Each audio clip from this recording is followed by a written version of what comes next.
That is a record they can't run away from. I've seen nothing to indicate that they're going to change course on that. In fact, the new Prime Minister has written his book on values, and one of his values is to phase out the oil and gas industry. The Conservatives may be in deep trouble after something that Mark Carney did yesterday. I'm Jasmine Lane. This is Over Opinionated. I have a lot of thoughts on some things that have taken place over the last 24 hours that I think are deeply concerning and really important to think about. And I genuinely want to know your take on it. I want to know if there's holes you can pick in it, a good argument you can present, and change my mind, maybe. So be sure to comment yours down below. You can subscribe to the channel, follow me on other social media platforms as well, and like the video. Mark Carney snapped on a reporter yesterday, and Kevin O'Leary was on Fox this morning, absolutely telling some hard truths about Canada.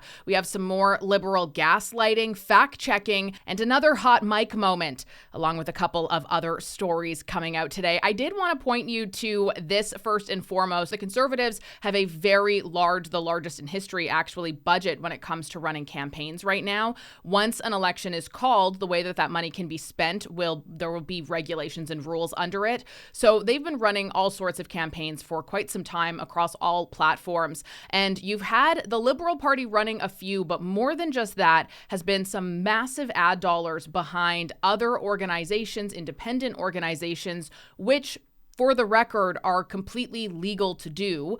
And so we have this one here from Local Matters. It says, sign the petition. If Canadian journalists don't tell our stories, then American journalists will.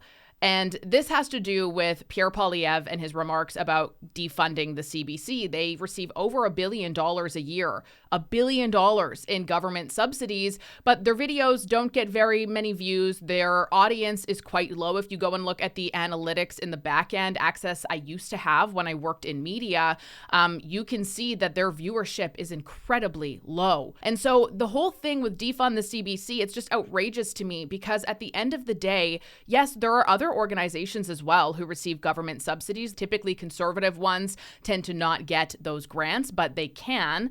But when it comes to the CBC, the biggest takeaway here is the simple fact that you should not have a company that is only able to survive due to the government paying its bills. I don't recall anybody else wanting to do anything when it came to the lockdown.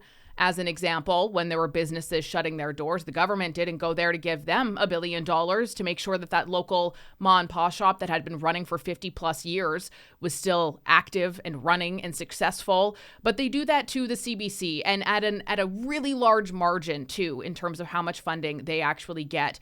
And it is concerning. It is wasteful spending. If the CBC is not able to pivot and have a product that people want to watch and listen to and trust, well, then that sounds like they're a bad business, and you shouldn't be able to be a bad business and have the government paying all of your bills for you while you also take massive, massive bonuses home for doing essentially nothing as you lay off employees. It's just everything about it is so outrageous. And this too is just so disingenuous and insulting, Canadian journalists. Hello, there's a number of us here on other platforms where we don't get mainstream coverage and we're getting more views than mainstream. We have more followers, more engagement. It's just such a ridiculous comment to make. Oh, it's only government paid for media that will be able to tell you the truth about what's going on here. Only government paid for journalists can share Canada's story. What? Have you ever looked on social media? There are Canadians sharing their story every swipe that you make. And getting that money and influence is the only thing that matters. What's good for the country? What's good for Canadians? Those considerations are second and a distant third. Power, money, and influence is the name of the game for them. There's a saying, who do you know in the PMO? Under the Trudeau government, the concentration of power and influence has evolved. It's more complicated. The PMO uses outside organizations and a series of appointments to prominent positions to help keep Trudeau and his Liberal government in office. And speaking of keeping them in power and in office and narratives and all of that stuff that they have done so successfully with a lot of money, here is Mark Carney. This was taken yesterday when a reporter questioned him on something that he did not like. The Americans will understand as well. Thank you. Our allies, sir. Do you want to? No, I don't think we need. I don't think we need to hear it from Nous sommes maîtres. We're masters in our home. We're in charge. Well, the majority of my family is from Belgium and French Canadian, and I got to tell you, in between Canadian French and Parisian French, which I do understand quite fluently, I just can't always respond perfectly because I don't speak it in the house anymore. I have no idea what nous sommes maîtres is. I honestly think Mark Carney too, like he is so unbelievably unqualified for this position. And he's been doing this a lot lately, and I think it's quite laughable, where he will be speaking in English. He's asked something in English, and it's almost like he tries to flex that he knows French. So then he'll throw in some franglais in there and just like randomly say something in French, even though he was asked in English from an English network. I don't understand why he keeps doing that. And he also really needs to stop because he's not good under pressure, for one. For two, he sucks at speaking French. But one thing he is really good at, though, is gaslighting and lying and manipulating people. And I have a lot of thoughts about this removal of the carbon tax, which is what everybody is talking about. This will make a difference to hard-pressed Canadians, but it is part of a much bigger set of measures that this government is taking to ensure that we fight against climate change, that our companies are competitive, and the country moves forward. So it's my honor, on behalf of my colleagues, to sign this.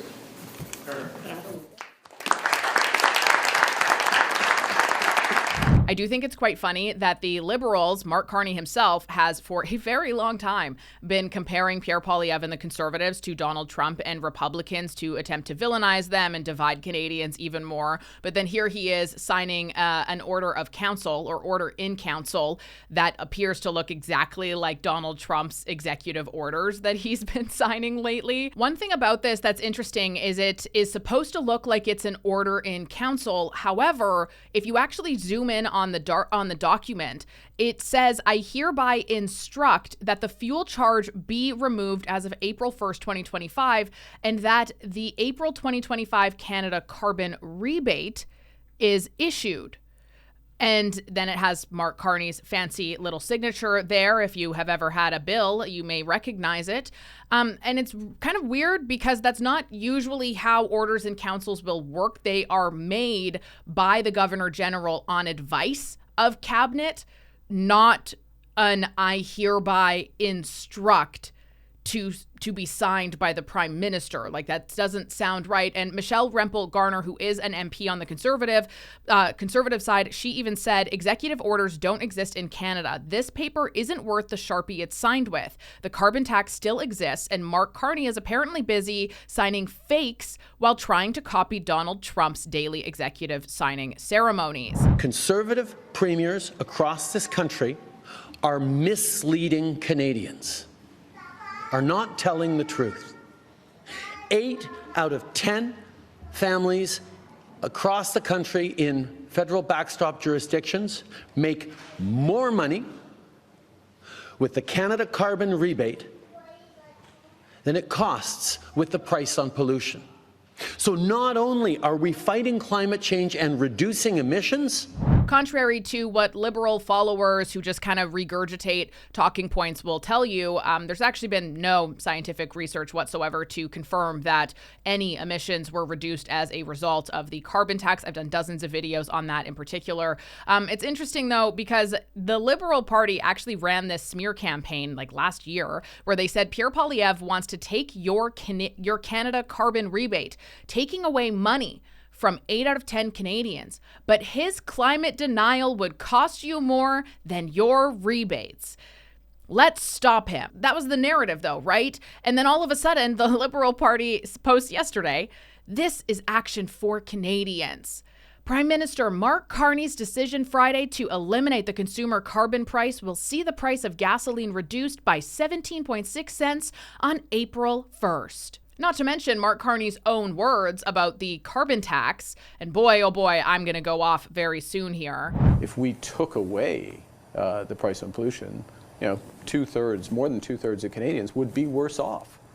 They would receive less then they get the price off on the carbon they're spending, but they would receive less in terms of the transfer.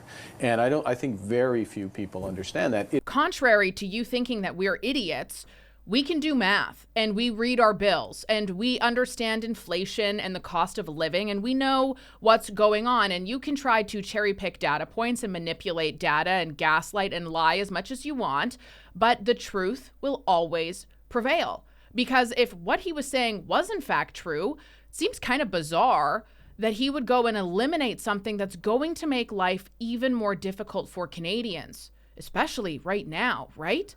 Especially amidst all this tariff war stuff. During the campaign for the leadership of the Liberal Party, I was the first candidate to say I would be lifting the consumer price on pollution. In my view, it's just a question of democracy. It's a question of not being arrogant and telling people what's good for them, but about listening. I don't even think I can count how many times the Liberal Party of Canada over the last decade has told me what I want and told me what is good for me, and also completely disregarded any opinion I had that was to the contrary. So that is awfully rich coming from them. And I've had a lot of people, I've seen this a lot, I've had people message me about this. When are you going to thank Mark Carney for removing the carbon tax? And my answer to that is never. Because I don't like cheaters and I don't like frauds and I don't like thieves. And it is so very convenient that this was something they were so adamant about, even when they knew it wasn't working, because they were too arrogant and they were not listening and they did not want to admit defeat, that they continued to charge us for all of these things that they knew were driving up inflation, that they knew were hurting us when we were weak and vulnerable and we needed more help, and not more help in the sense of government programs and social assistance. No, we needed more help in the sense of being able to not be taxed to death so that we can make our own decisions without having to rely on the government to do things in life that we should just be able to take care of because we work our butts off in order to get a paycheck that the government takes nearly 50% of when you factor in mandatory contributions, taxes federally and provincially. People start looking at it saying we're spending billions, and what are we getting exactly for it? Now, there is an index you can look at that was a disaster, and it's called Canada, because it was the only place where they kept carbon tax in place for 9.5 years. It crushed the economy. And you can easily look at it, parity on the Canadian dollar when Trudeau came into power, and now down 41%. And they've replaced him. He got kicked out basically because he bankrupted 25% of the Canadians on this whole carbon agenda. He wiped them out. So you don't want to do that anywhere else. He's the glowing example of how stupid it can be. And they made sure that they tarnished him as the idiot king for it. And so, to make a correction for Mr. O'Leary there, Justin Trudeau introduced the carbon tax in 2019. It wasn't 9 years ago. But do you want to know what actually makes me the most upset about all of this? Is how easy it was for them to reverse it. Because yes, the carbon tax, as we know it, is down to zero in the beginning of April. And it is unbelievably infuriating. I'm livid about it, actually, that they knew all of this, but they held onto it because of their ego and pride and because of power. They held onto it until it wasn't popular, until the Conservatives started gaining momentum on this, and then they removed it so easily. And they made us suffer for so long. For what? I think that the Prime Minister has made his views very clear about keeping oil and gas in the ground. He's made his views very clear about he not wanting a transparent carbon tax. He wants a hidden one. So I don't think it does Alberta any good if we end up seeing massive increases to industrial carbon taxes. It's been quoted many times saying he thinks that the carbon tax is too low.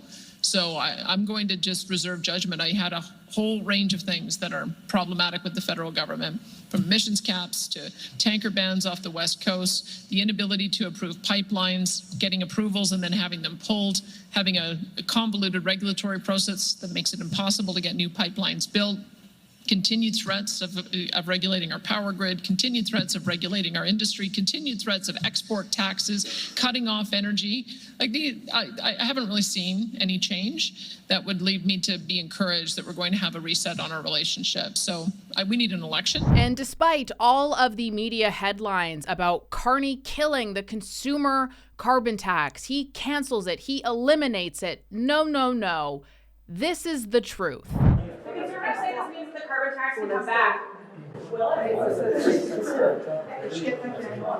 they can lower the carbon tax, or they can raise it to whatever they want to get. And to really highlight the deep ties and arguable corruption that our mainstream media faces with the Trudeau Liberal Carney administration, it's the fact that this was revealed on a hot mic. So they know. They know exactly what this is, but yet their headlines still read the opposite. Because they're doing this through order in council, technically, the consumer portion of the carbon tax is hanging around. It is still there. It's on the books. How do you think that that'll play, and what do you think that Pierre Poilievre and other opposition parties are going to do with that? I mean, that's exactly what Pierre Poilievre said was going to happen earlier today. I was at his press conference. He talked about where this country is going to be in 60 days' time or 90 days' time. In his words, God forbid if Mark Carney won an election, it's coming back. That was the message he was sending to Canadians. And while he's not necessarily right, you can't guarantee that it's coming back. The mechanism is still in place. It could come back if the government wanted to do so. They could just as easily make the change they're making today at some point down in the future because that bill exists. Another thing that Mark Carney did yesterday was he quietly removed the woke ideology that was involved in terms of departments in the federal government. So we used to have a sector of our government, we had a minister for it, who was focused on disability and gender equality and inclusivity and all of that, and he quietly removed that when he announced his new cabinet. Now, a government spokesperson did tell the Canadian press that previous departments working on women, gender, diversity, inclusion, and disability will continue to operate even if they don't have a dedicated minister, and those people will now report to Stephen Guilbeault, as he is now the Minister of Canada's Culture and Identity. But this does bring up a much deeper issue that I think put the Conservatives in a very tricky position. And that is that, and I get it, you don't necessarily want to ruffle any feathers, especially when you are leading in the polls. And Canada is a very woke, left-leaning country as a whole.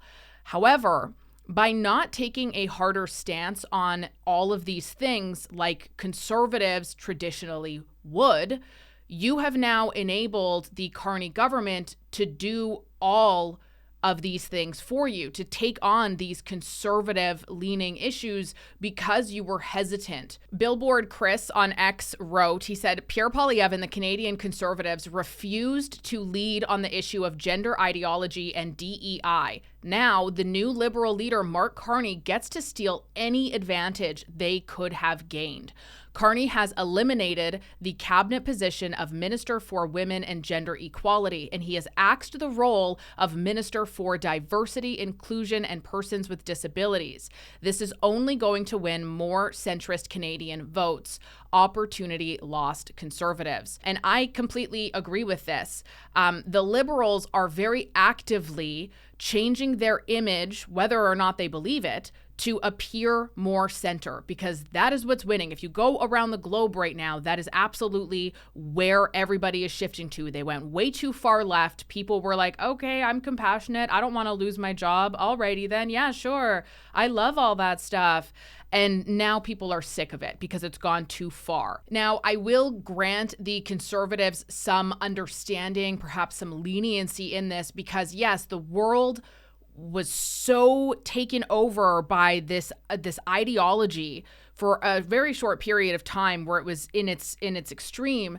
And in order to have more socially acceptable stances, to not get canceled and all of that, the Conservative Party did have to pivot a little bit to be a little bit more center so that they wouldn't be obliterated by the woke ideological mob who suddenly became a driving factor in policy and decision making in government and also in business.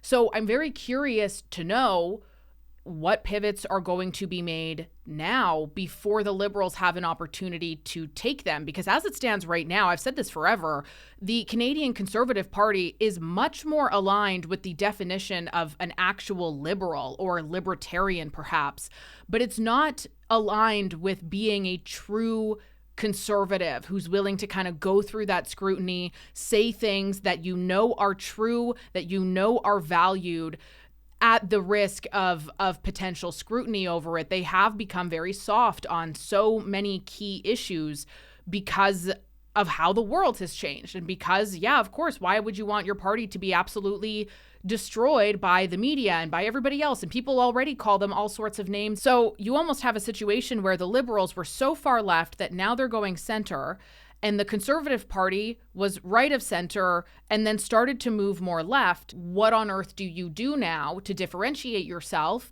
and to take a harder stance on things that now, according to public polling and opinion, it's more acceptable to have some of these stances that the Conservatives have always have, and I don't believe for a second the Liberals genuinely have.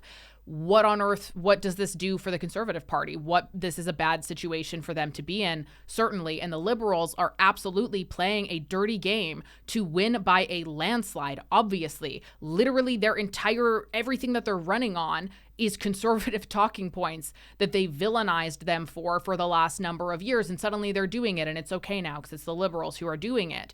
But I just think if you look at data from across the globe, more and more people are seeing the harm of that leftist ideology. And for the Conservative Party of Canada, now is certainly not the time to avoid risks in order to prevent scrutiny. I'm really curious to know your thoughts on that and the position that the party is now in, given, signs that Mark Carney and the Liberals are going to continue making this adjustment closer towards the center, which is where Pierre Poilievre appears to be on most key issues. And what exactly would you like to see from them? Do you think that it is possible that this dirty game works for the Liberals and they win a fourth term? I'd love to know your thoughts on that. Be sure to comment them down below. You can subscribe to the channel, like the video, give me a follow on other social media platforms as well. Also, I'm very close to officially beating the CBC in Spotify rankings on podcast charts. So if you want to check this show out on Spotify, if you're not currently listening to it on there, be sure to give it a follow. I don't know, give it a review or something so that we can beat the CBC. That's my goal right now. I'm Jasmine Lane. This is Over Opinionated. I hope you have a wonderful weekend, and I will talk to you very soon.